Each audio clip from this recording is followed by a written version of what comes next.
Good morning, good afternoon. Very warm welcome to the 4th edition of the UNWTO Tourism and African Gastronomy Month. This is a very special day for all that join us. It's Africa Day, so very, very happy Africa Day to everyone. And this is actually the reason why we started this project this month. We thought it would be an excellent occasion to talk about the role that gastronomy can have, linking with tourism to advance Africa in cultural terms, economic and social as well. And we've been having an amazing response from all different areas. We've been discussing issues that go from the links from producers to chefs, education and talent development, and also how can we create a roadmap that is common between gastronomy and tourism to the benefit of both. So we have a fantastic session today and a special treat at the end. So for those who like to cook, please stay until the end.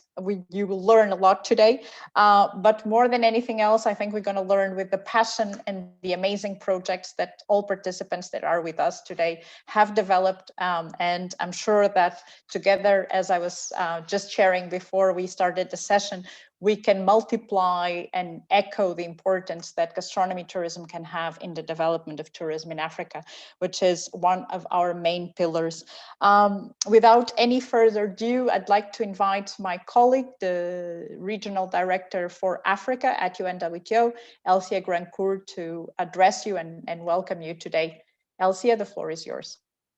Thank you, Sandra, and a very happy Africa Day to all of you who are connected here today. As you see, I'm in my African attire as well to celebrate this day with you. And thank you once again to all of you who has tuned in, who's joining us, but most importantly, to all our contributors to the panel session today. And as Sandra mentioned, this is a part of the ongoing project that we have started. And today, as our theme of this session says, it's a new image of Africa. And you all know we've been sharing with you since the beginning of the session that our Secretary General has been very passionate about the African gastronomy. And that is why we published this book. And now we're bringing all the actors together to be able to discuss a little bit more about the African gastronomy. But before we go into today's session, since it's a special day that we're celebrating Africa's arts, culture, and heritage, and every year our Secretary General dedicates a special message to all our partners, to all our stakeholders in regards to this Africa Day. So today I will read out his message because for the first time in the history of UNWTO, we're opening a regional office as we bring our services closer to our member states. And unfortunately, the Secretary General would have loved to join us, but he is now in Saudi Arabia. And on his behalf, I will read his message dedicated for this day. So I quote, "Dear friends, I send you my best wishes today. This year, the focus of Africa Day is on arts, culture, and heritage. These are the essence of African identities, and they help destinations stand out as UNWTO's Branding Africa work shows us. Of course, the crisis that has hit the world is not over. UNWTO stands in solidarity with all those affected across Africa, and I thank everyone who has helped protect lives and protect tourism jobs and businesses. But as we look to the future, this is an important year for African tourism. In September, Côte d'Ivoire will host the World Tourism Day, and in October, UNWTO will hold our General Assembly in Morocco. Alongside this, we continue to work with member states to advance our agenda for Africa, including the next meeting of our Regional Commission for Africa in Cabo Verde. Tourism can create jobs, provide opportunities for all, and help protect and promote the culture Africa Day celebrates this year. And through our work, branding Africa and promoting African gastronomy, we can emphasize the people and the flavors of the continent. By doing so, we can use gastronomy and tourism as a powerful tool of job creation and opportunity, including for Africa's youth. On behalf of everyone at UNWTO, I wish you all a happy Africa Day. So this is the special message from our Secretary General Zura Pololikashvili on the celebration of Africa Day. So without any further delay, because we have an exciting panel waiting for us today, I will invite, but I believe before we start, we have a keynote speech. So I pass it on to you, Sandra, to introduce the next speaker before we go to the panel. Thank you. Thank you very much, Elsie, and thank you for sharing the message of the Secretary General, reinforcing our commitment to work along with all the players to align this important agenda of tourism and gastronomy. Without any further ado, I'm very happy to welcome today a special person that has been with us actually 2 or 3 years ago in Bangkok in our UNWTO Tourism Forum, where we started to bring African gastronomy to this tourism discussions. And it's really a pleasure to have Chef Malonga with us again. His ambition, as it says in his website, is to write a new story for gastronomy. So we will hear, I'm sure, his vision on that. But also I'd like to highlight, and very interestingly, how he features in his website African taste tours. And I think this is really something that if we work together, we can bring those taste tours from all the countries into the world and better promote the value of gastronomy in the destinations and adding value to the jobs, to the people, and to the talent that is all around Africa, from farmers to chefs to everyone in the value chain. So without any further ado, it's my pleasure to pass the floor to Chef Malonga, who will tell us about his vision and how can we actually all work together towards this common objective. Chef Malonga, the floor is yours. Happy African Day to all. So my name is Jove Malonga. I'm originally from Congo Brazzaville. Now I am in Rwanda. I've opened a restaurant since 1 year. My food identity is Afrofusion. Afrofusion is a bridge between African cuisines. So I took 4 years to understand about African cuisine. I've traveled to different countries exactly to learn. Till today, I've visited more than 37 countries. So what we do here in Rwanda is a mix of all travel we did. Like I travel with my team to go to learn. Because when talk about cuisine is sharing and education. So since 5 years, me and Axel, we will create a platform called Chef in Africa. With Chef in Africa, we share connection with chefs across Africa, even worldwide. And now we have more than 4,000 chefs in the platform.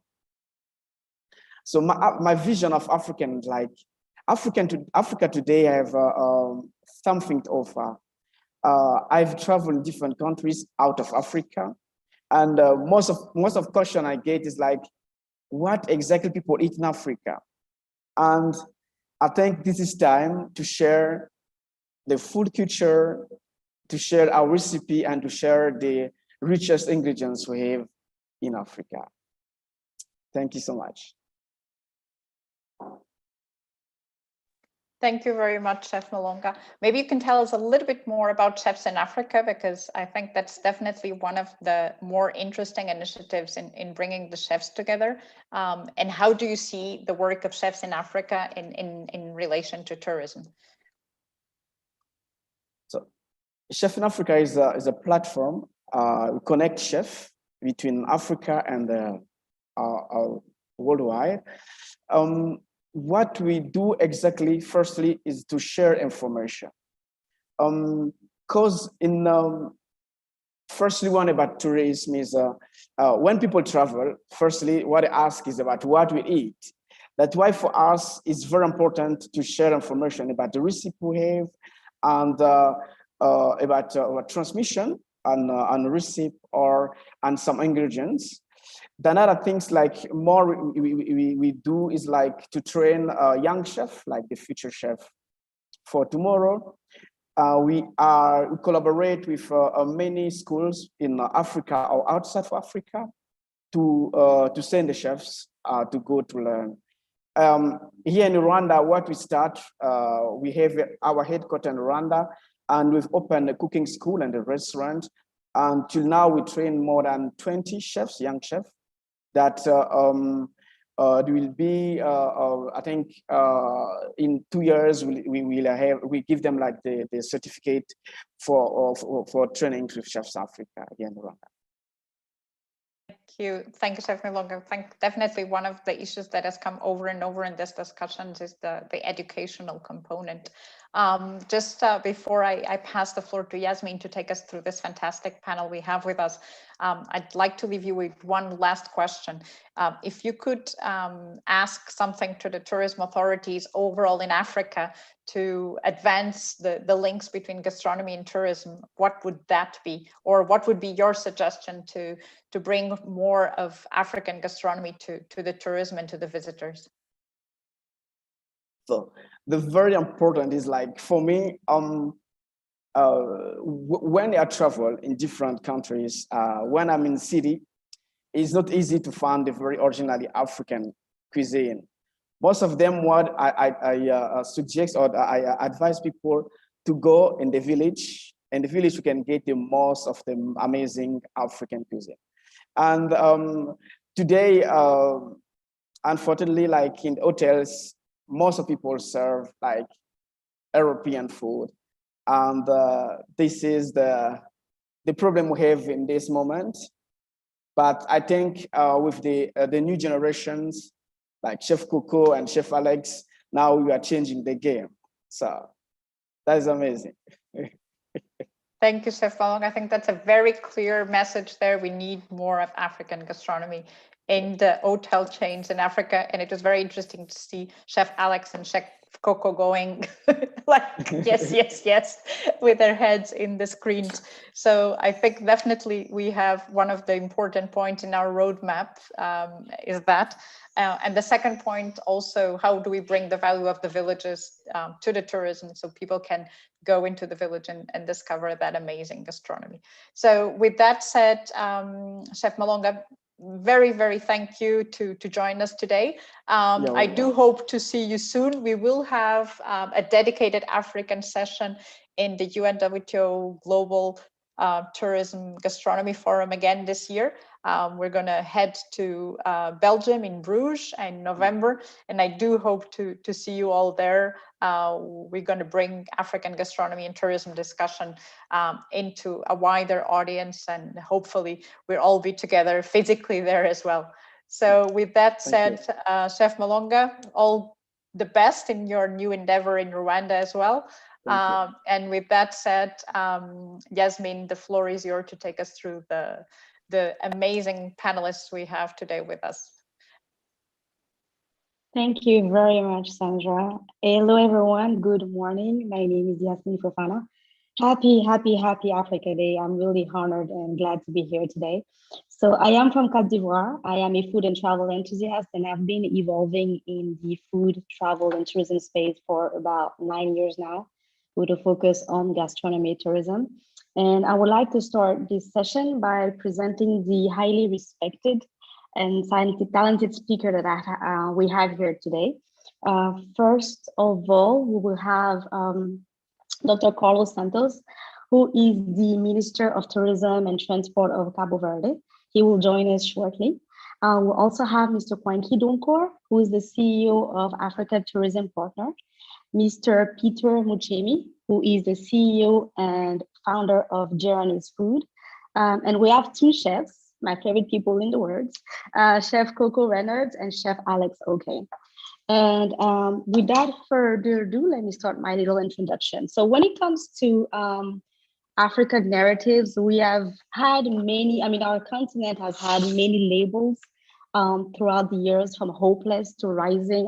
We've heard it all, but I truly believe that our realities are much more complex than a simple cover of a magazine. And to me, it's almost impossible to almost stick to one narrative, because our continent is diverse, Our continent is continuously evolving, and we can absolutely contribute to many narratives, to the many developing narratives that we have. Creativity has done its part, technology is doing its part, and I firmly believe that gastronomy can do its part as well. So with that being said, I would like to dive right in with a question to Mr. Donkor. So Mr. Donkor, I'm a firm believer that gastronomy tourism can help promote destination marketing if it's done properly, if it's properly integrated in destination strategies. And speaking of strategies, you are a renowned industry strategist. Can you share an instance, if any, where you recommended that gastronomy tourism be integrated in a destination marketing strategy? Thank you very much. Good morning to our listeners across the continent, and happy Africa Day. And I think this is a year that Africa needs to celebrate. Looking at COVID, I think it's changed the negative perception about how Africa is structured, organized, and the way we deal with issues. And I think it's a great opportunity for us to use this day to celebrate. Coming back to your question, I'll put it this way: tourism without gastronomy is not tourism. And without gastronomy, there wouldn't be tourism. And why am I saying that? I'm saying that there is no single traveler who travels and doesn't drink or doesn't eat. So whether we like it or not, gastronomy is embedded, is the umbilical cord of tourism. The only disadvantage is that we as destination marketers, ranging from national tourism organizations, DMCs, DMOs, and travel trade, have not packaged it the way it's supposed to be packaged. So I think the idea is an opportunity for us to start bringing that unique characteristic of tourism out in every single destination branding activity, marketing activity that we put out there. But having it in strategy is not good enough. It's ensuring that it's also implemented. And there are different ways that could be done. I mean, some countries have done it very well. If you look at Morocco, for instance, gastronomy is very big, and it became a part and parcel of the cultural and heritage tourism activities in Morocco. And from the book that the chef did, you could also see that it's now inscribed as part of the UNESCO's intangible heritage assets, and having coming from Africa and collaborative approach between 4 countries for this to be achieved tells you the significance of gastronomy. If you go to places like Ghana, they have tried very hard and they've done very well, where they got a slogan, and I stand to be corrected the way it's structured. They say, see Ghana, eat Ghana, wear Ghana, feel Ghana. It could be the other way around, the way it's structured. But what they are trying to say is that when you come to Ghana, make sure that the culture of food is embedded in your itinerary, it's infused. And I think if you go to Tanzania, you go to Kenya, you can't get out of Kenya without tasting what they call it, nyama, all right? You can't go out of those countries. And you go to Zanzibar and you go to try the Zanzibar spices. You cannot go to these places. So I think the stakeholders, from the chefs to the people who possibly even grow, the farmers who grow the produce that we use for this, are doing their bit. We, the destination marketers, are the people who have failed. And this cut across the restaurant. One country that I always admire, I'm originally from Ghana, although I don't live in Ghana. Whenever I come to a Ghanaian restaurant, the first thing that I do is to taste the Ghanaian food. And you'll be surprised that when you enter every single hotel in Ghana, from breakfast to supper, you can taste Ghanaian dishes, right? And that is very, very special. And that is a way of promoting that destination. You go to certain places, Nyamachoma in Kenya and Tanzania, the same thing. Whenever I talk to colleagues in Kenya and Tanzania, I tell them, When I come, we are going to the local restaurant. So I think we got a responsibility to make sure that this is infused in our marketing activities. And I think the work that UNWTO has done with the chef is a very good start. And I hope that this strategy could be possibly rolled out across the continent, where we make sure that every single brochure, every single booklet, every single campaign, they are there, but it's very subtle. Rather, they should be leading the fight. They should be leading the fight, because, as I said, we cannot travel. By the time you get to the airport, you get on the plane, you get to your destination, you drink, you eat. And when we get happy, what do? We drink, we eat. When we are sad, what do? We drink, we eat. Why can't we leverage this for tourism? So I believe that there is an opportunity. And I need to stress that maybe with the chefs, we could start having the Afro Gastronomy Festival from now on to celebrate this particular session that we've had. Thank you. Thank you very much. That's a really brilliant idea here. I'm sure we'll be brainstorming and having solutions all throughout this session, but you actually gave a good transition to my second question, because I was about to say, what advice can we give to the nations who are not yet using, or at least promoting their gastronomy like they should be? You talked about brochures, you talked about the restaurateurs, you talked about hotel. Who else can we speak to? Because there's so much to be done when it comes to promoting, to being our own ambassador, basically, of our own cuisines. I think it cuts across the entire value chain of the industry. So every single player plays a role, starting from policymakers.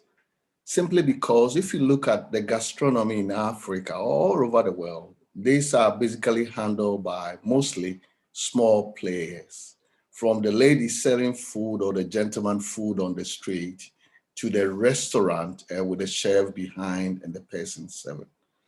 From the person who books the flight and the whole travel packaging to the person, the DMC, who will welcome the people. So everyone plays a role. But one important stakeholder that I don't think that we've engaged enough on the continent, our own local media.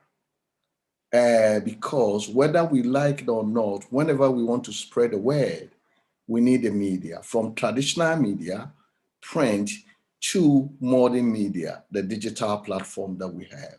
But then somebody needs to take the lead. And the leadership must come from the NTOs and the policymakers to make sure, one, that the guys that are on the street and selling the food are trained, they are capacitated to make sure that whatever that they present is competitive with the rest of the world, or is on par with the rest of the world. And that comes through capacity building and training. So that is very important, but it got to come from the policymakers. It got to come from the hoteliers. You know, there are so many big hotels around. What is the interaction between the hotels and the people selling food or selling the food on the roadside?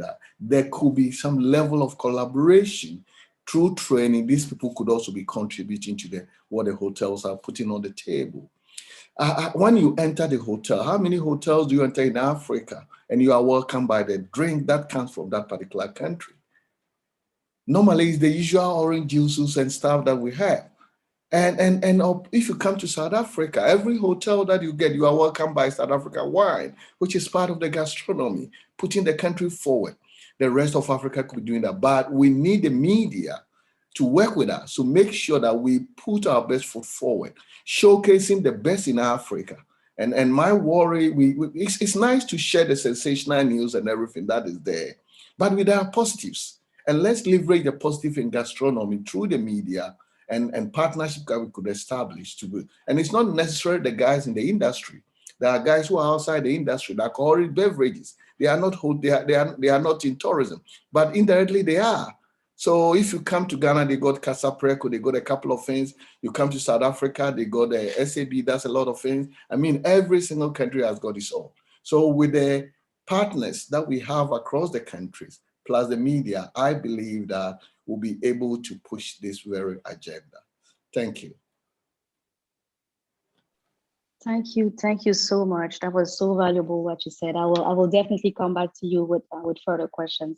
I would like to head to Kenya now and talk to Peter, who recently won an award at the second UNWTO Gastronomy Tourism Startup Competition, and I would love for him to tell us more about his startups and how he's making his own contribution in changing our narrative when it comes to gastronomy.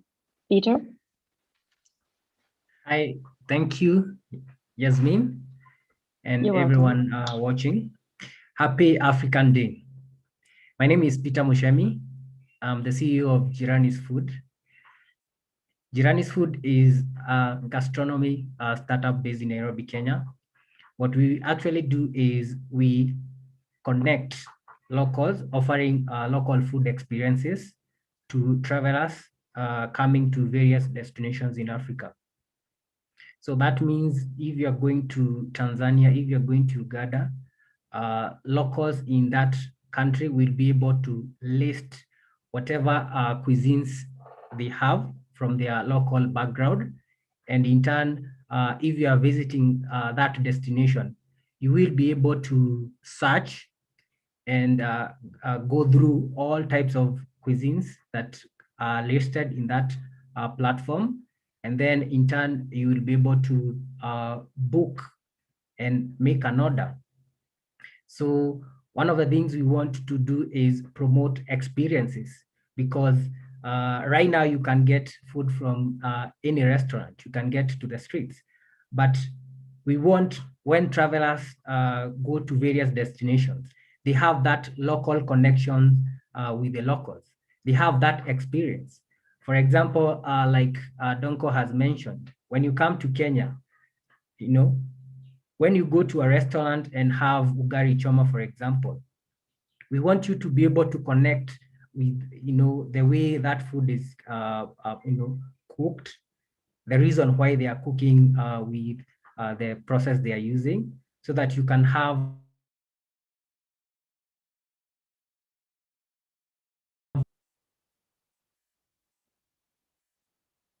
over to you, Yasmin.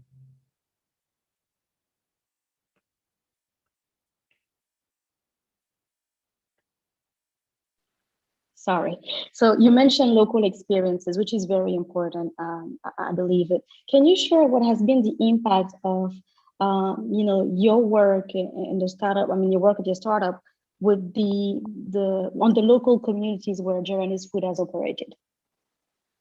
If you've seen a direct link in between, you know, the local, connecting the travelers and the local people, and how those experiences have evolved and transformed people, maybe.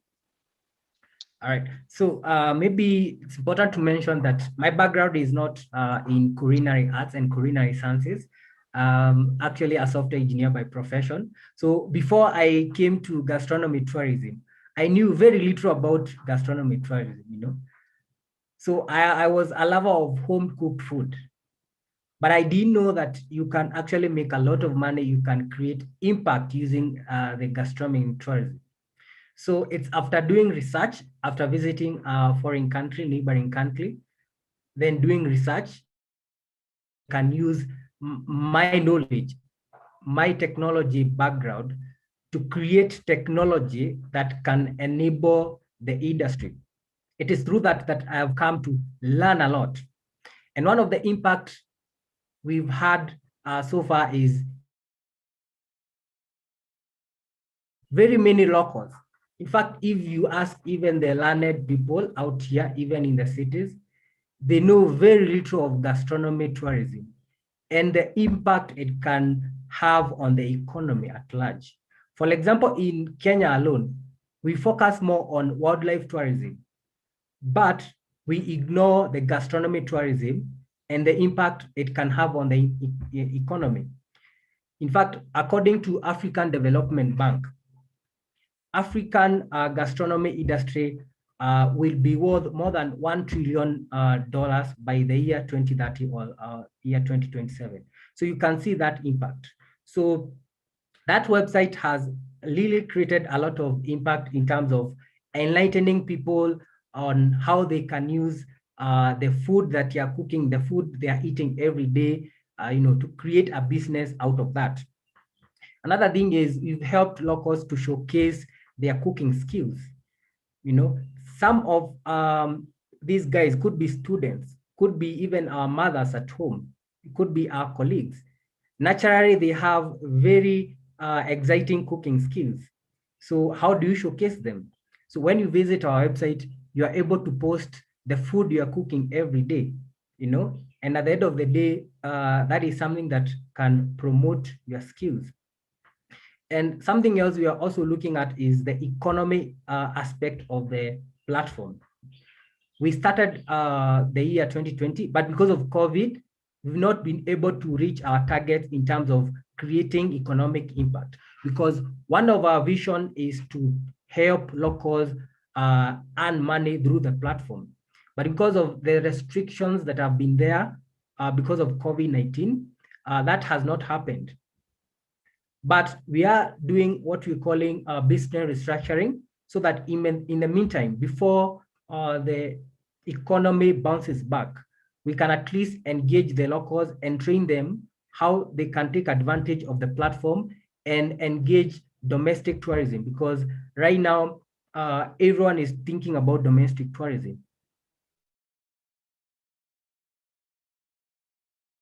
Tourism. And that will really help our communities. It's very important that you touched on that. I mean, I know that COVID-19 has impacted, unfortunately, I mean, in a very big way the tourism industry. And now as tourism is restarting, it's very good that you started to engage with locals, because domestic tourism is also the way to go. You'll be amazed at how many people don't even know their local food, even though they are living in this country, and it's their everyday food is still unknown to them. And speaking of cooking, I would like to switch to the chefs now and start with Chef Coco.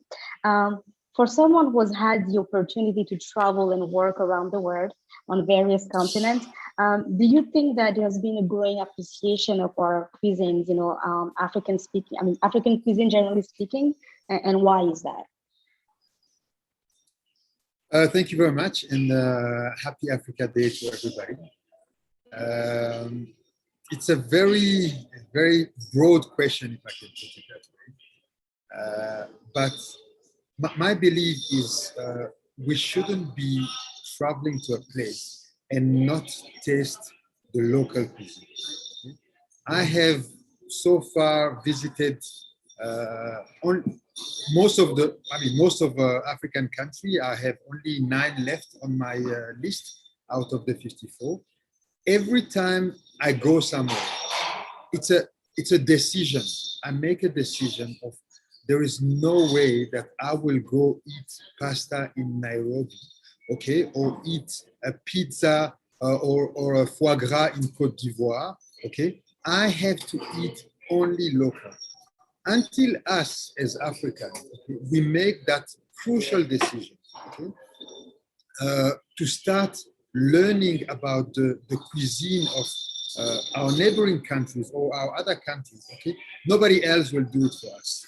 You understand? To think that because I'm from Ivory Coast, okay, I know African cuisine, it's completely wrong. You know absolutely nothing about African cuisine. At best, you know about Ivorian cuisine, or maybe you know about Baoulé cuisine.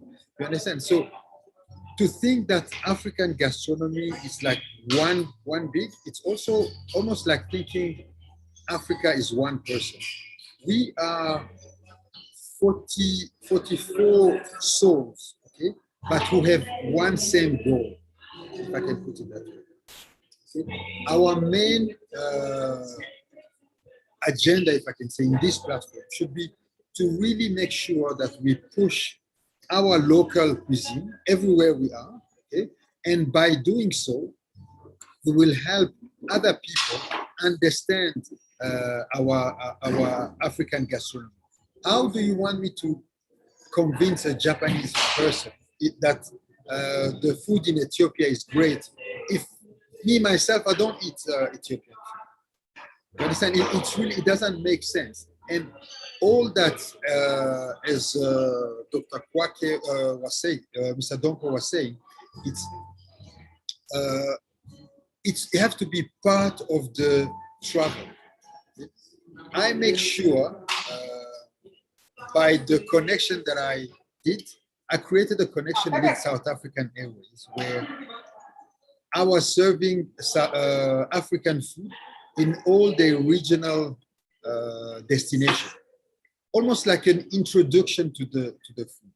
Okay, I want to see more and more African airline selling or serving rather African food in their plane. Okay, I'm here sitting in Kenya Airways and I'm busy eating pasta, minestrone, or something like that.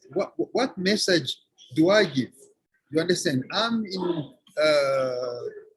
other company and we're eating food from other places. You understand? It doesn't make sense. We need to start owning our own, how can I say, history or narratives, as Dievel was saying. So one of my main goal by creating Epicure restaurant, it was actually not only a restaurant. Through time, I realized that I become more a tourist agent. Understand? So I was doing, and I'm still doing, only Pan-African food. Okay, it's not the type of restaurant you go just because you are hungry. It's really an experience. Okay, I was allowing somebody from South Africa to go to Ghana and taste food from Ghana. Somebody from Germany will come to South Africa, stop here, have never had a chance to go in Nairobi or in Mauritius. I will give that opportunity for them to, almost like an introduction on the food of all those areas. And that's what we really need to focus. I want to see more and more restaurant and young chef like Dievel, OK, and other who are really promoting African cuisine. A couple of years ago, it was impossible to think that you can have a gastronomic restaurant at a very high level who will be serving African food. Everybody was thinking that, you know, gastronomy is only from France and the rest will be a copy. Then Italian came, okay, and then all of a sudden people from Argentina, Japan, and whatever. And I was like, okay, hang on, why can't we as Africa do that? What stopped us? And I realized that the only thing that was stopping us is us ourselves, nobody else. And then that's why I started creating a restaurant and gastronomy like I did at Epicure, and education, as Dievel was saying, really play the most important part of it. Okay, today there is not one, okay, not one recognized African or cooking school in Africa, okay, who have a syllabus on African food. You go there, what do you teach? They teach you cook mushroom sauce from France, pasta and whatever. What is this nonsense? We need to start doing it.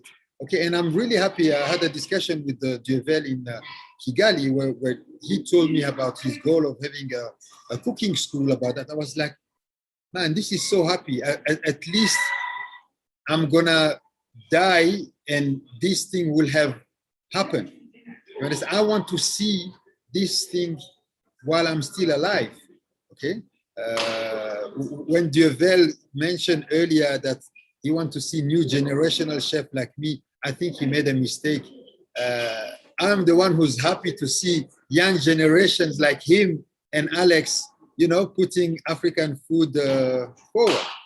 But by saying that, it's really, I know I went all over the place, but it's really the focus and the determination have to come from ourselves. Thank you very much for that. And it comes back to what Chef Dievel was saying, to what Mr. Donkor was saying. We are the very first people who are responsible for the future of our gastronomy. We are the ones who should be the first ambassadors of our cuisine. And if we're not doing that, how come a Japanese person, how come a Greek person, how come a French person enjoy that? And it's really amazing to see what you have done, what Chef Jovel has done, what Chef OK is doing, with all the fact that you are presenting our gastronomy in such an amazing way that it's appealing, it's visually beautiful, and it makes it, exciting to eat. When you see the food, you're really curious about African food and fine dining. And speaking about food, but let's focus on superfoods for now, because it's been trending. Fonio, moringa, baobab, things that we have here, our natural food that we grew up with. It's now trending around the world. And from a chef point of view, do you think that they're gaining popularity can also help shape Africa's narrative when it comes to gastronomy? Yeah, definitely. All those superfoods that are superfood now, as you say, it's things that we've been eating for generations. Now it's becoming superfood. African art, okay? We've been having African art for generations. All of a sudden, African art is on the top. The cloth, we've been wearing African clothes forever. But once again, it's the way that we are portraying ourselves. Okay? You mentioned the way that Jovel, Alex, and other chefs are focusing on making African food appealing to the eye. Okay? The most important thing is you need to understand that you first eat with your eyes. You understand? You first eat with your eyes. Okay? If it's something like tripe that, I've struggled to make tripe look good. It's really, it is what it is, So if you've been eating tripe, okay, you will have no problem with that. You will eat it naturally, it will come naturally, okay? If you have eating larvas, you will eat it naturally. But us as a chef, okay, that's where our artistic side come in, okay? We need to show a Japanese that, please look at how cute it is. Please taste me, this is, you won't be having any problem after eating. You will love it. Only us, by making it looking so beautiful, we will attract more visibility and more people. Understand? Otherwise, we'll be like, African food is, it's very primitive. It's very, it's not appealing. So, and most importantly, the first people that we have to educate, okay, it's ourselves as Africans.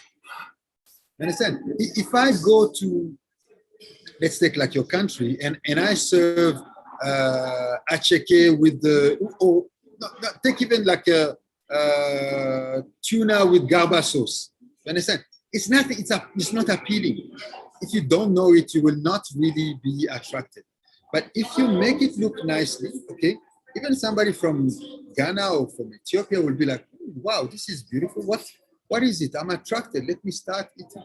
And only by doing that, we'll be able to attract people who are not used to our own cuisine, okay, to start eating. To come back to the superfood, we also actually need to emphasize on that, okay? Make sure that tomorrow, because fonio is it's something very in, okay? I want the biggest producer of fonio to be an African person. I want, I don't want to see now the biggest company producing fonio or selling fonio is from Japan or something like that, okay? Yeah. And that depends only on ourselves. You understand? Moringa, same. Other new vegetables that are coming out that we've been eating for centuries since we exist now are becoming like the superfood that everybody wants. I really don't want that also to be out of our hand and start also importing all of a suddenly fonio from other countries, from South America or something like that. At the moment, the plantain that we are eating here in South Africa, okay, it's coming from South America. Does that really make sense? No. No, because why? Because there is no proper plantain producer, okay, in Africa. All the production is very artisanal. Nobody is doing good packaging that can, you know, almost like age into the ship, okay? You know, we're eating plantain from South America, while in 2 hours flight from here, you have plantain which are rotting on a daily basis in the markets. And it doesn't make sense. And I can give you so many examples like that. Yeah. So we also have to have, you know, like collaboration with other UN entity like PAM, like World Food Program, that will also help us growing our own things. So all that together, okay, that's what makes a huge difference in the offering that we are giving to the rest of the world and to us as African first. Yeah, you were so right about the plantain and how, you know, everything is our continent. I mean, everything that we need, we have it. And there's absolutely no reason to go outside of the continent to bring it in. It doesn't make sense. But thank you so much for these valuable things. And it always comes back to what Mr. Donkor was saying, that it cuts across all the value chain. It's everyone. Everyone is, you know, we have a common goal.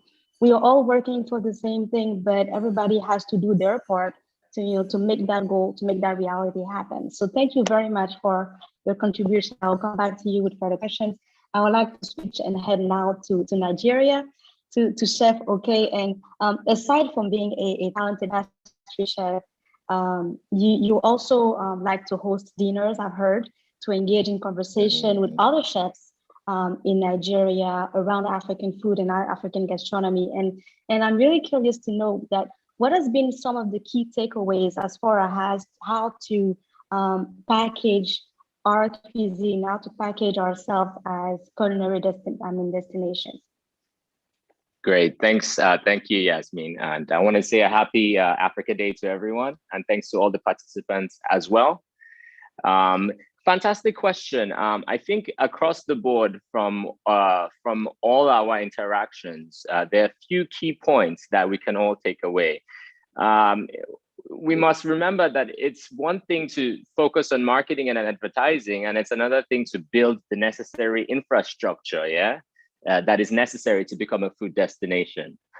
For example, they must improve supply chains, service delivery mechanisms, to ensure that tourists can actually receive a good experience. Mr. Donko earlier mentioned Morocco. I think that's a fantastic example of an African country that has successfully positioned and marketed itself as a culinary gastronomic destination, because you can interact with Moroccan food at all levels, from the street vendors all the way up to the fine dining restaurants. And it's very easily accessible to any tourist. So I think that is a big one, firstly. We must also train chefs. We must train professional chefs. We must train cooks. As Chef Coco said earlier, we don't have any training schools on the continent that, you know, cater to African cuisine as a whole. It's generally French or other European cuisines that we are teaching. So we must also train chefs locally in our local food. It's very, very important that we do this. Otherwise, we just end up, you know, kind of promoting foreign food, or we end up with, you know, hotels serving, you know, sushi and stuff like this, when in reality we have so many authentic and amazing cuisines here in Africa. I think another big point too is that we must make local cuisine more accessible through the regulation of street food vendors. You know, Chef Malonga said earlier that he always advises people to go to the village because that's where you get the authentic African experience. I agree with that. But there are people who come from the village, right? And they cook their food on the streets. The issue is that a lot of tourists may feel a bit, oh, do I want to eat this food? I'm scared of eating this food. You know, I don't know, has this been regulated? Is there cleanliness and all these things that matter? Take Thailand, for example. They regulate street food vendors, right? They've got numbers, they've got certificates. Why can't we replicate that in Africa? I mean, why wouldn't that be a way for governments to even increase their revenue base as well and improve accessibility to African food? So these are just a few things we've talked about. Supply chains, infrastructure, availability, and also the buy-in from the government, I think. These are the things that we, I think, from our conversations have highlighted as ways to kind of position ourselves better and to take advantage of a potential gastronomic tourism in Africa. Yeah, I couldn't agree more on what you said about street food and yeah, because I mean street food is generally delicious. I think it's just a common thing that street food is the bomb, but then it comes to cleanliness, it comes to hygiene, it comes to education and training of people, and I feel like in since the session has started, we talked a lot about educating ourselves, educating the people in the value chain, and educating also the tourists and people coming, to our cities. I read in your bio that you talked about, you described your culinary style as gentrified Nigerian food, and I was really curious to what it was, and I'm sure other people would be curious as well. So if you can tell us a little more about that. Yeah.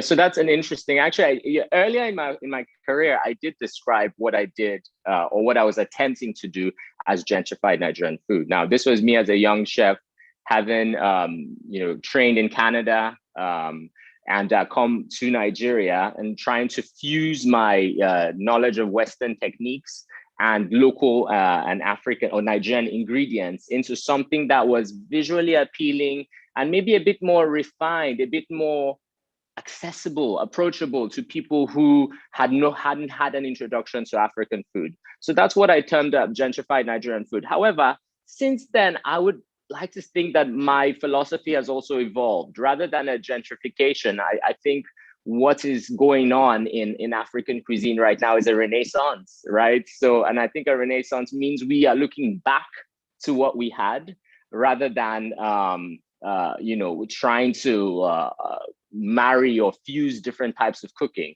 We've always had amazing produce, right? We've always had access to Africa. It can be the breadbasket of the entire world, right? We've got so much arable land. And I think it's very important that we focus on the produce itself and how we can interpret this produce in order to make our gastronomy, our food more inviting, more appealing. So again, gentrified Nigerian food means kind of taking what people would think of as, because Nigerian food isn't always the most visually appealing, especially to people who are not from the continent. Now, don't tell a Nigerian that our food is not visually appealing, because we will not agree with you, because to us, we like that, we like our starch, we like our soups, we like our proteins, we like all of that. So to us, it's visually appealing. But as Chef Coco said, to someone maybe from Japan, it might be a bit overwhelming to deal with. And there are many chefs who are trying to take our flavors and they're trying to condense them into something that is more maybe visually appealing, and will then promote what we do, because the flavors are fantastic. I think the flavors are some of the best in the world.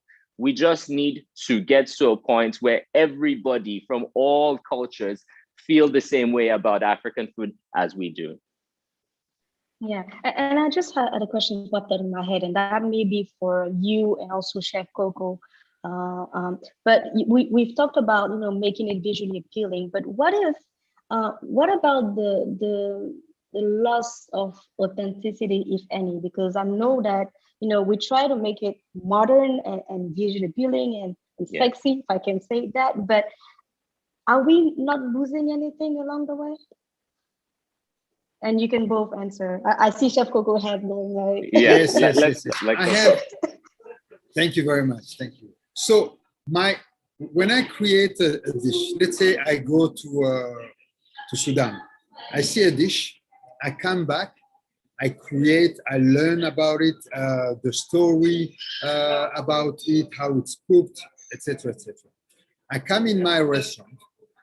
First of all, I say, how do I make this look like something that we can serve at Epicure? Okay, so we make it look beautiful. I always look for somebody that I know, maybe from Sudan. I'll look for someone. He come here, okay, sit on the table. I put the plates, okay, and I'll say, this is the lamb shia that I've tasted in Sudan. First thing, when he looks at it and he say, this is not lamb shia, I'm like, yes, I've won. That's what I wanted. That's the reaction I want. I'm good. I say, okay, it's fine. Allow me, okay, the chance to eat. Please eat, taste, and then let me know. When he tastes now, okay, usually you'll be, somewhere will be very, like, okay, let me taste.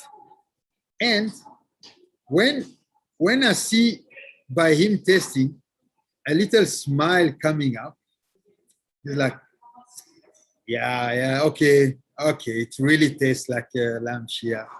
Okay, that's what I want. And us as African, when you look at something like, no, this is not my grandmother's food, and it doesn't look.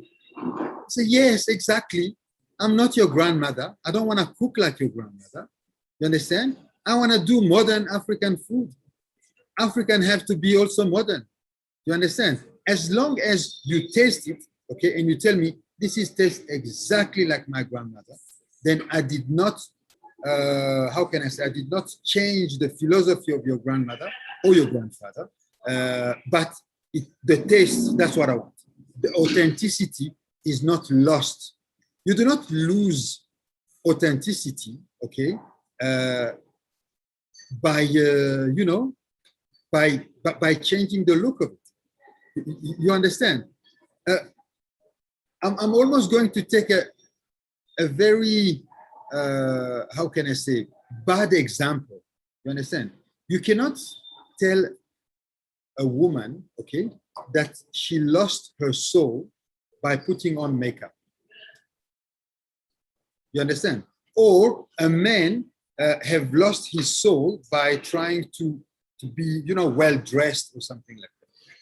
No, it's still the same person. It's still the same proud and pride about what you are. Okay, but you're just making it look nicer.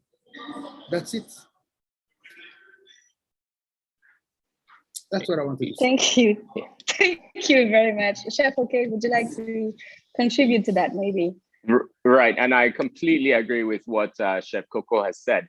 At the end of the day, being authentic is in the methods, the techniques, the craft, the backstory, rather than how it is presented on a plate.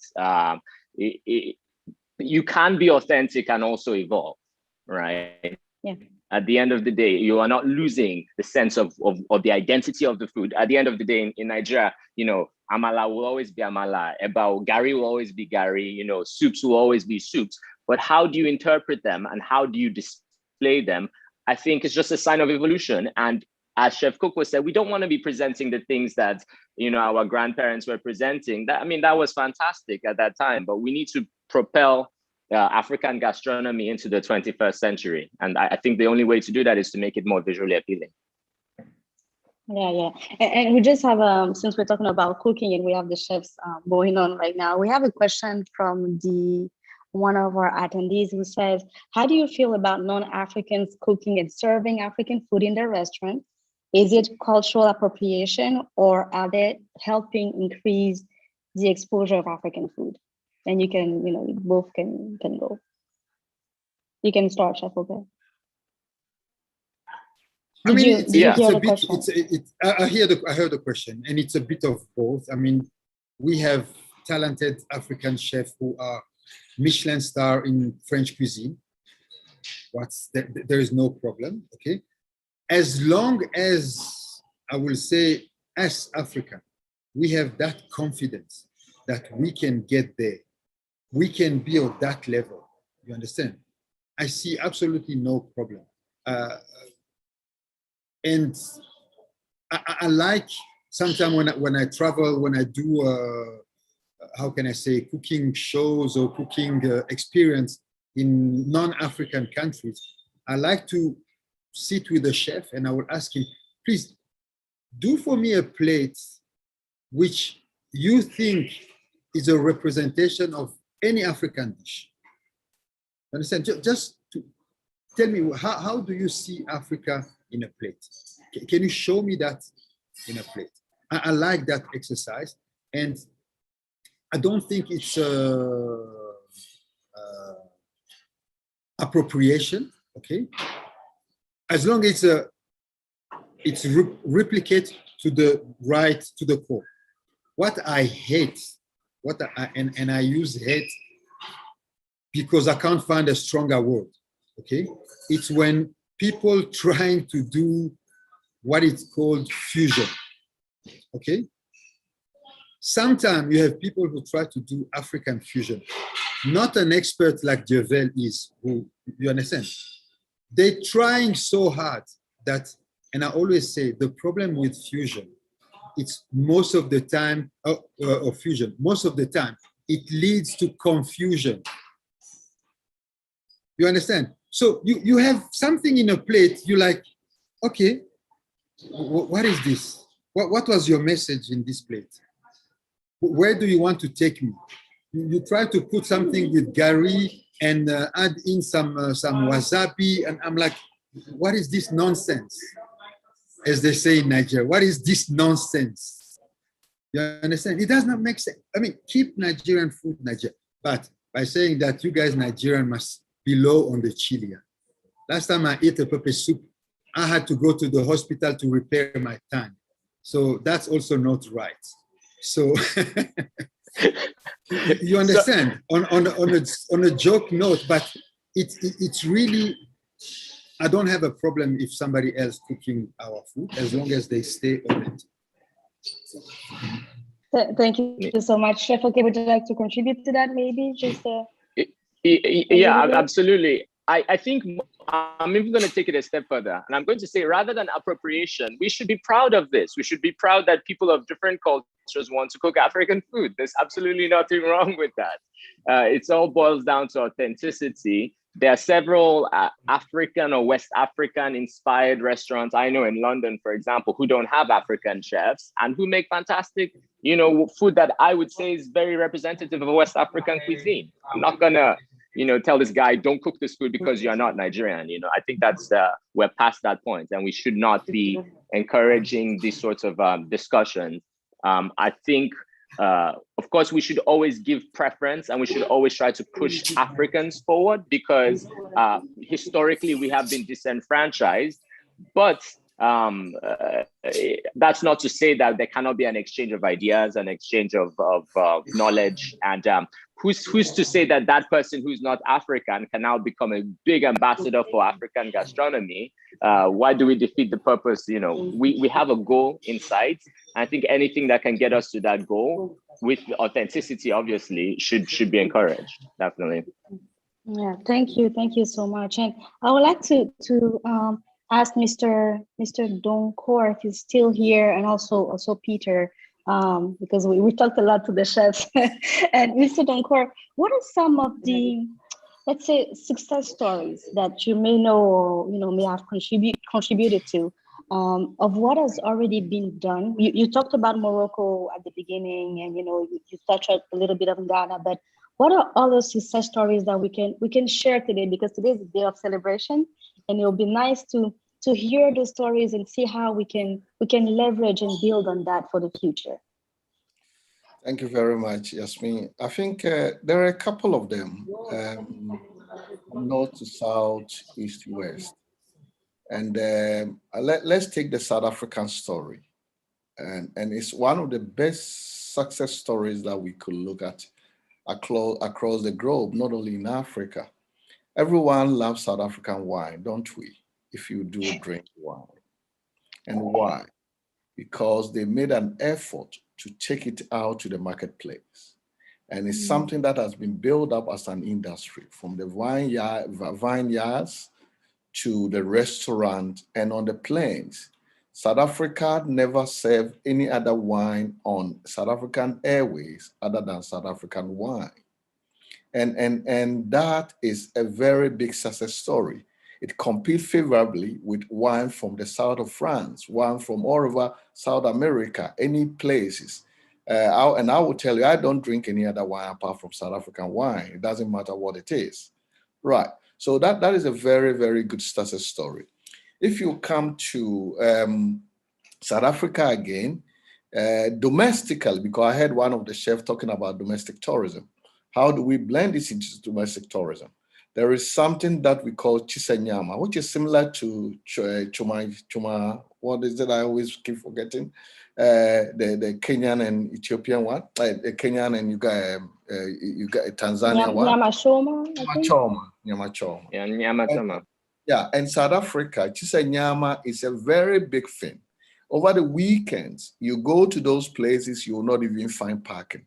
Where meal is being grilled with what some people may call sasa, South Africa, we call it pap.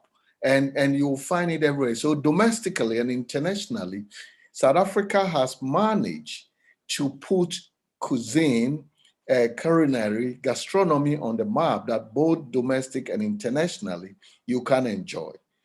So that is a fantastic case study that we can look at. Another place that we haven't looked at, if you look at Ethiopia, right. When you go to Ethiopia, you talk about not just the meal that you eat with your hand, but let's talk about coffee in Africa. Where do we look at the best coffees in Africa? And it's comparable to anywhere in the world. So if you look at these two cases, plus couscous, you got three fantastic cases that we can look at.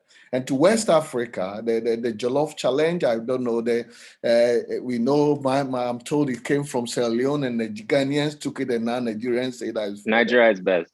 Right. It's the most important thing is that for me, that brings intra-regional tourism. I can take the Ghanaian, I can take the Sierra Leonean, I can take the Nigerian, and I will decide for myself. So you got that jollof rice component that also blends in well with West Africa. You talk of Ghana, you will never get any fufu. Everywhere you go in the world, everyone who has been in Ghana will tell you, do you know about Ghanaian fufu? Right. So there are a couple of them that we can put on the map and say these are great success stories. But talking about them, so we got South Africa as the best South African case study from my book. We look at Morocco as one of the best in North Africa. West Africa, I'll be a bit biased. I will talk about Ghana. However, one important thing, as we all travel around the world, and that is what these countries have done. When you go to the rest of the world, you have what we call the African market. And within the African market, you find Nigerian foods. You find Nigerian restaurant. You find a Ghanaian restaurant. You have the Moroccan restaurant. These are all part of branding. So I think we got some great stories. The issue has been the packaging of these stories and creating the narratives around them, sharing amongst ourselves, sharing with our tourists, sharing with the travel trade, sharing with our media to make sure this become top of mind awareness. And the country that has truly done it successfully, in my book again, will be South Africa, because they have put it all over. And I think Morocco has done fantastically well, but I believe that through these cases, we can get other countries to do the same. Sorry, yeah, my apologies, my video went off. So these are some of the fantastic cases that we could look at. And I believe that each and every country, you can have such cases that can be packaged. So the issue is not about having the cases. The issue is about how do you package them and put them at a level where people will learn, enjoy, participate, and appreciate. Then I think the chef from Nigeria mentioned something very important. how do we put policies in place to make sure that we mainstream the guys on the roadside and bringing them onto the fine dining dinner table? And I don't think we've done that well. Bringing them to the dinner table doesn't mean that we got to go and polish and put all the bells and whistles. No, what I'm saying is that they got to be on the menu. That is what I'm trying to say. But we can do that by basically sanitizing what we got. And who said African food is not neat? Is the presentation, is the way that it is served, is the way that is, and it's part of the culture. And that is the narrative that we got to propagate as well. The fact that it's packaged in a certain way doesn't mean that it's untidy or it's unhealthy. It's part of the culture, right? We don't go to other places to tell them they should change their culture when they are serving us. Why do we want to change our culture when we are serving other people? We should tell the story. We should make them understand. We should make them appreciate. And I think some countries do it extremely, extremely well, where they will tell you how the food is prepared, how it ended up at where it is, the same way we sell sustainable food. So I believe that there are fantastic cases around, and I took East, West, South, and North. So we got South Africa, I would take Ethiopia, I would take Morocco, and I would take the West Africa, whether it's Ghana, Sierra Leone, Nigeria, it doesn't really matter. We are all Africans, multifaceted destination, one destination. Thank you. Thank you so much, Mr. Donkor. Your contributions are always so valuable. I can hear you talk for days, not even hours, days. Thank you so much. Would anyone like to contribute to that? Peter, Chef Coco, Chef OK, the floor is yours. What are some of the success stories that you may have had yourself, have heard, or are you admirative of? All right, thank you, Yasmin. I think you guys are making me miss jollof rice. It's been quite a while since I took it back in Lagos. I think I should make some arrangement and get some soon. I don't know where I can get it in Nairobi. I will base my success stories on Kenya. And one of the things that we've been observing in Kenya is there's a lot of innovations going on. I'll tell you this for free, that we won't make this industry sustainable unless we leverage technology as an enabler. And that's why we have platforms like Jirani's Food coming on board. And the government of Kenya has been supporting startups. And in fact, just the other day, we were awarded a grant by the World Bank to support our cause and achieve our vision. And this has been, to me, as a techie, one of the biggest success stories, because in the future, in fact, right now, for us to make decisions that will maximize our profits in the industry, we need to base that on data. We need to base that on artificial intelligence so that we can know where do we take our tourists, where do we take our travelers. Another success story is establishment of a culinary course in Kenya back in the year 2012. In fact, this one is one and only in the region. And countries like Uganda, Tanzania come to Kenya for that course.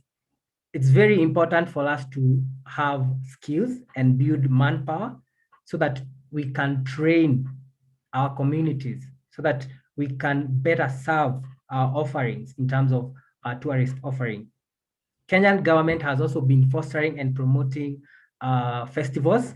We have a festival like Lamu Festival in Mombasa at the coastal region of Kenya. We also have Mishikaki festivals and so many others. Notably, we have local cuisines restaurants in Nairobi. And to mention one of them is Mama Oriech restaurants. Usually serve Luo cuisine. Luo cuisine is basically fish and ugali. And in fact, year 27, the Facebook CEO was here.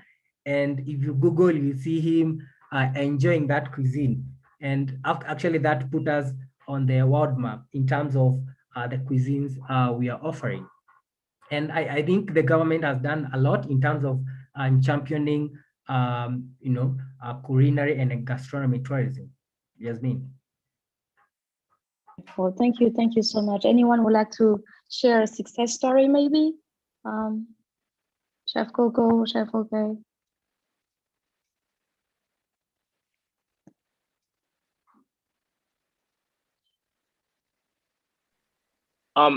I think in a broader, I'm going to go to Ghana because I think Ghana has done a very good job of branding itself very well in the last couple of years with their year of return and them trying to bridge the gap between Africans in diaspora, people of African heritage, and those on the continent. I think that is a success story in itself, right? I think if we can develop marketing campaigns around gastronomy specifically, rather than just tourism, I think that would actually improve the uptake of traveling to Africa as a gastronomic destination, rather than as a wildlife destination, as someone said earlier. So again, I'd like to say I like the direction that African countries are taking, especially at the African countries are taking at the executive level.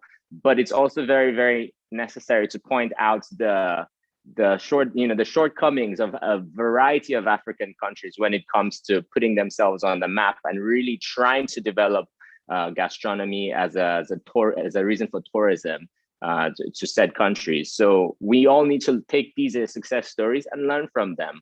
We need to share best practices such that as a whole, as a continent, one can go from Ghana to Nigeria to Ivory Coast, Cote d'Ivoire, and get sort of uniform experiences across the continent where it's where as a whole everybody benefits and the industry benefits as well too. So that's my little addition. Thank you so much. I really like what you said about the year of return marketing campaign and how we can maybe contribute or create a campaign around gastronomy, African gastronomy.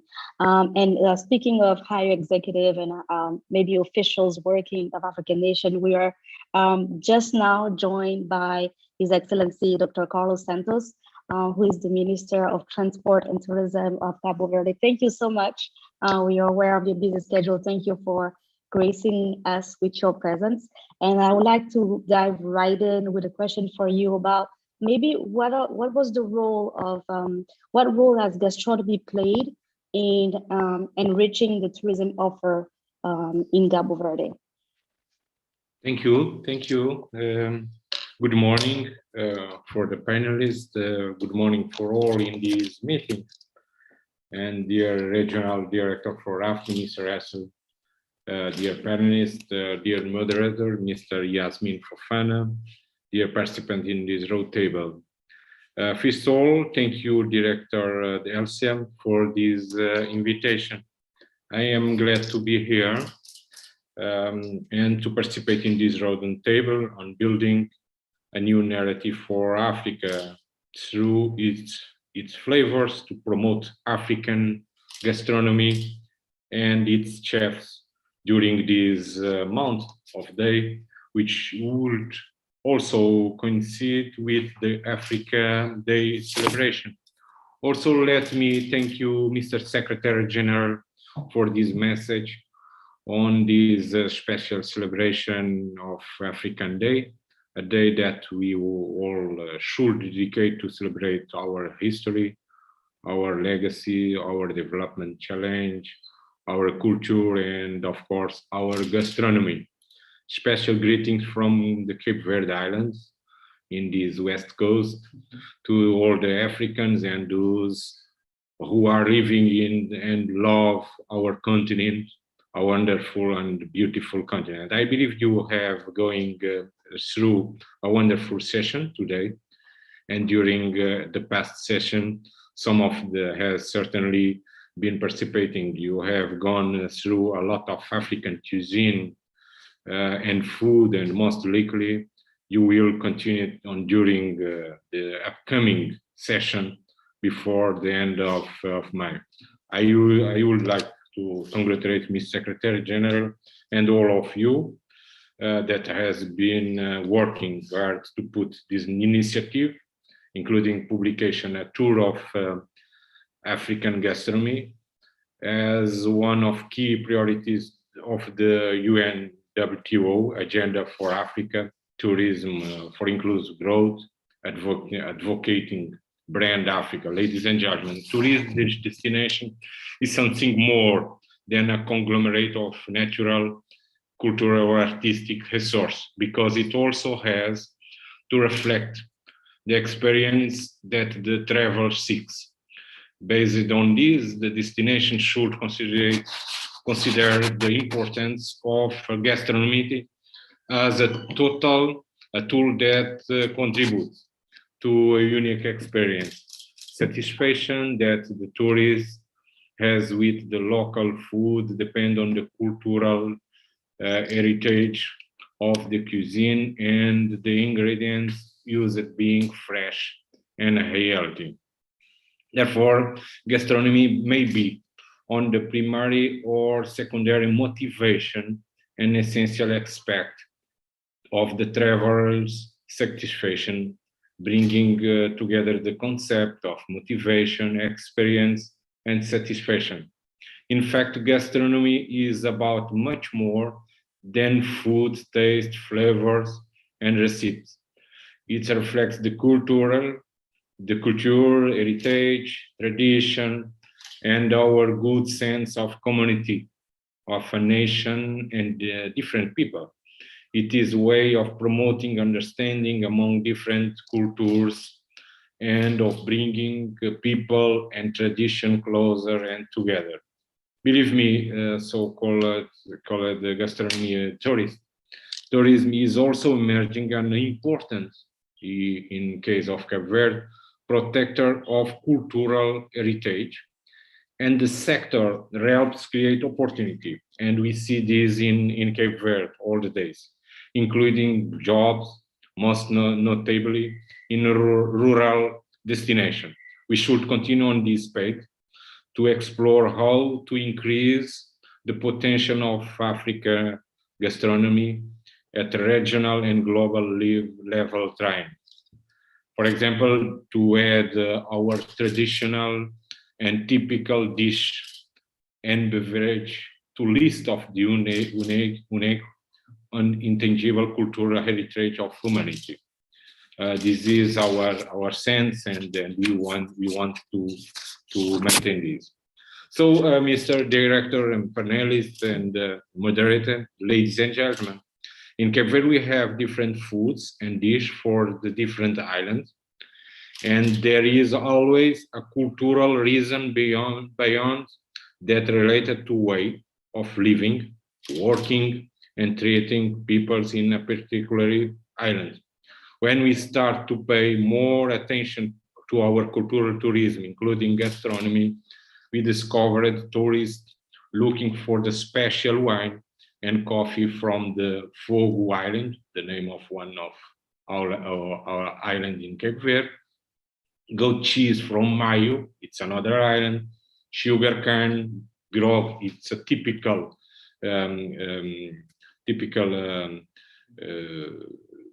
that's the typical dish in Cape Verde from the Santo Antônio Island, and so on.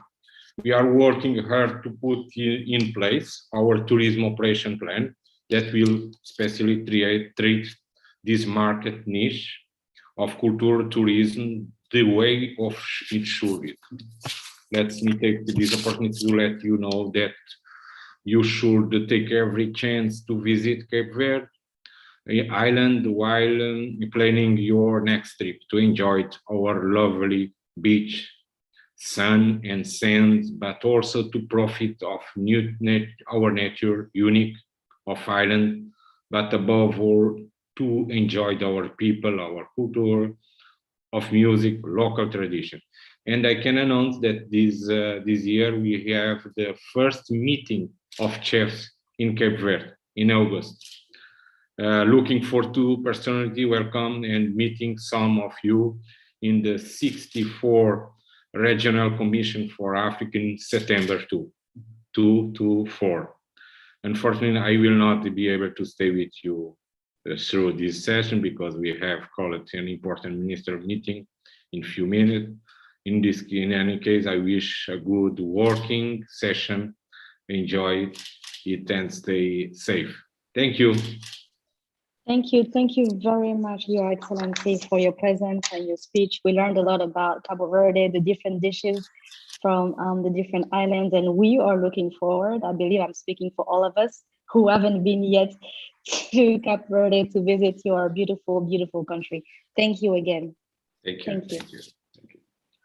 I would like to wrap up now and start by thanking everyone who has been here with us this morning. Chef Coco, Chef Coco, Chef OK, Mr. Doncor, Peter, thank you again for your time, the energy you put in the discussion. And I'm sure this is only the beginning of many other conversations to come about our excellent and amazing gastronomy. Thank you so much. Happy Africa Day. I'd like to pass the floor back to Mrs. Greencourt. Thank you. Thank you. Thank you so much, Yasmin. This has been a very exciting debate.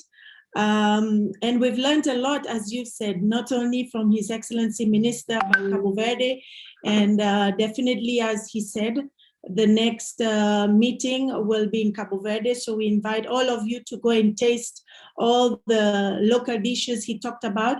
But I think what came out of this discussion is what we are also seeing from the past roundtables we've had on the African gastronomy, the importance of the use of media, but also education and training.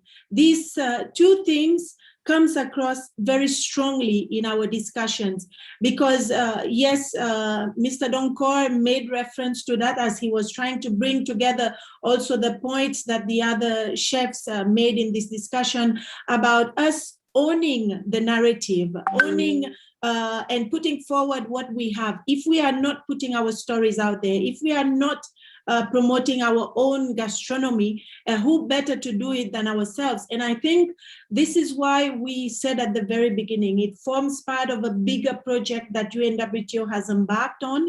And we started off with the Tour of African Gastronomy, this book that you all now are helping us to promote, but also promote not only the food, the chefs, the people behind it. And it goes beyond much more than that. And I like when we all talk about the specificities of each dish that a country brings to the fore. And I think this is what we're trying in a way to help to promote. But of course, a lot more depends on what is happening on the ground. Training, as we say, is very key, because today we cannot identify with a school or a training institution that is specifically grooming our future chefs of tomorrow. But at least the discussion is around this, and we've seen a couple of questions also come through on the debate of today, but I think, Yasmin, you've addressed majority of it. So I think, yeah, I was just trying to see if there was anything in particular that was not addressed. But from our side, as I said from the very beginning, this has been a very exciting journey for us because we're learning a lot along the way. I like also the idea that was mooted about a gastronomy festival, and why not put music as well to it, you know, an African food and music to help add to the experience that we are giving to the tourists that visit our destination. I think we can speak here until, like you say, for days about this topic.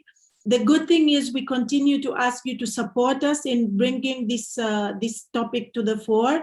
And we want to end today with one of our chefs that is from Morocco. As we know, very recently, one of the ingredients that is very common in the northern of Africa, couscous, has been recognized as an intangible heritage by UNESCO.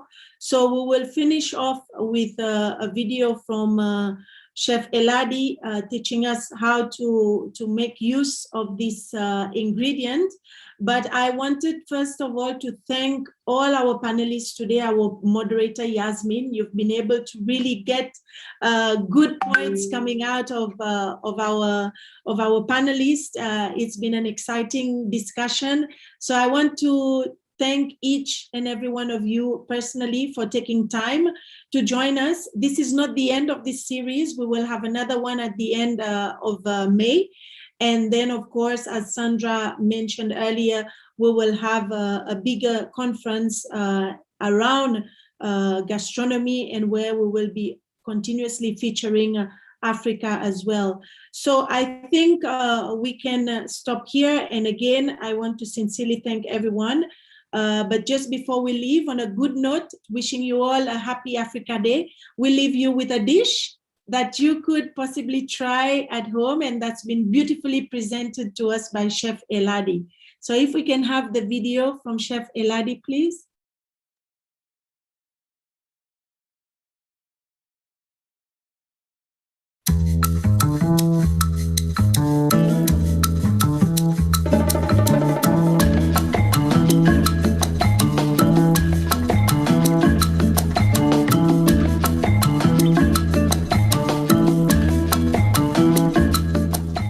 Lot of authentic recipes from Moroccan cuisine, of course, and there is couscous with 7 vegetables.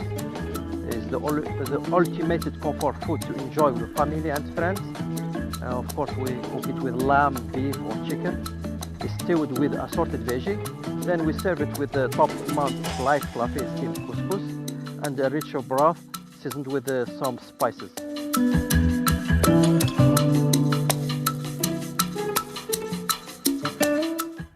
Hi guys, my name is Chef Eladi. I'm from Morocco. In this cooking show, I'll show you how to cook one most traditional dishes in Moroccan cuisine, couscous.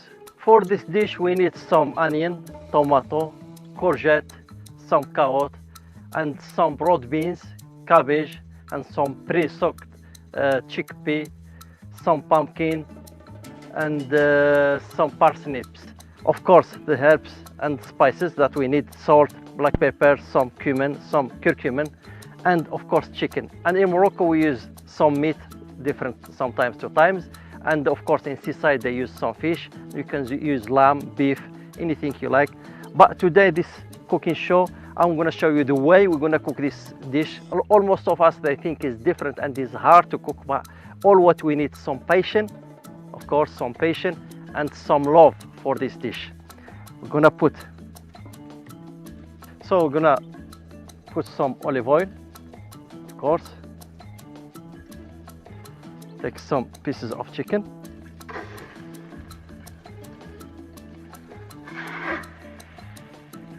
Some onion and tomato.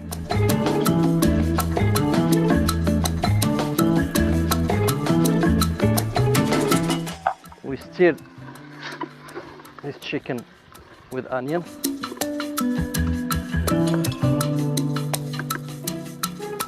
So that we put some curcumin, some ginger, some black pepper, a little bit of salt,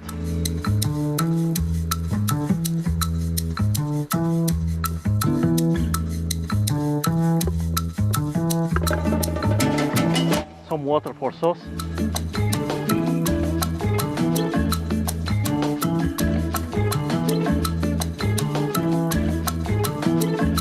And we cover with steamer this dish, and we leave it for half an hour till we find the chicken a little bit tender. And we take the couscous, as you see here. We put a little bit of oil to rinse the couscous.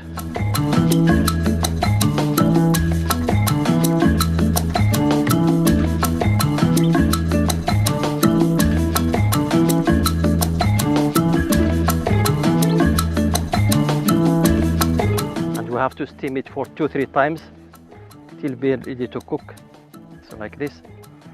So So we put in this steamer.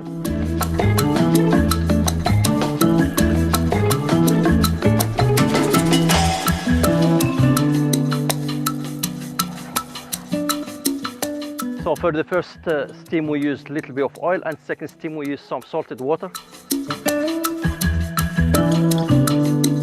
And we leave it like this after for half an hour, and we put some vegetables there like I said, and we're gonna show you how it's coming.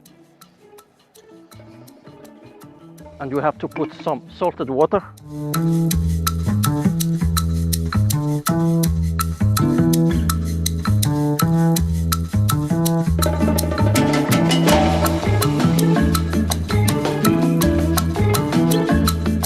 Because we need to steam it 2-3 times.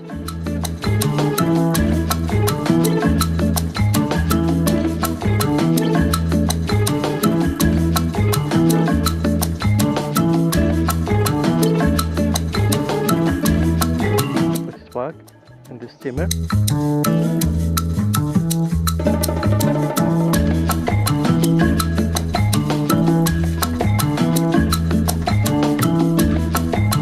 And we'll keep it as it is till be ready, and we have to put some vegetables there to cook with that sauce and the meat. So now we have to put some veg. We put some chickpea actually.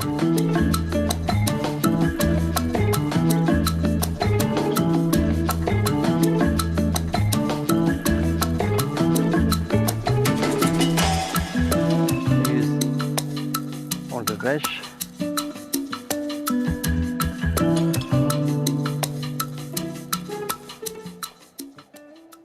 Put this little bit of parsley and coriander, broad beans,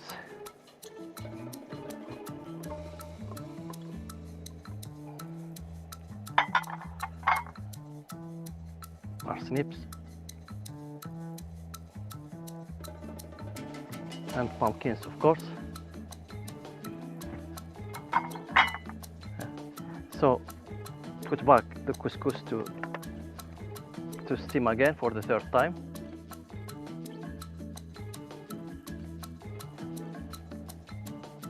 Like you know, Moroccan cuisine, one of the best in the world. So I think all of you know that. And one of them is couscous, tagine actually, pastilla, tangia.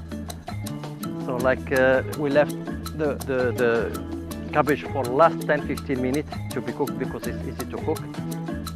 So we keep cooking it for 45 minutes till be ready. And we add some cabbage, like I said to you, in the last 10-15 minutes. And we're gonna show you the last dish to enjoy it.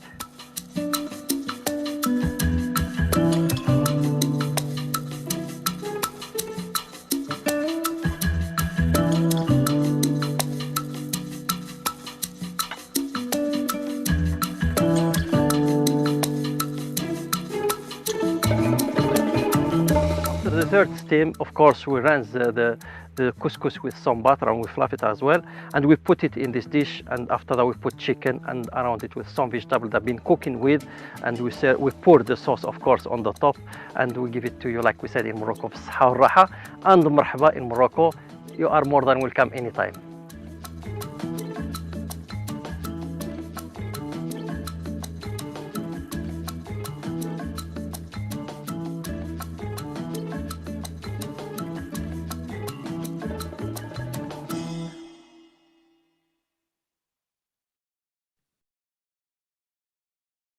Thank you so much and happy cooking to all of you. Bye. We end on a good note. Thank you all. Thank you. Bye, everyone. Thank Happy you so Africa much. Day. Bye. Bye. Thank you so Bye. much. Bye. Thank you.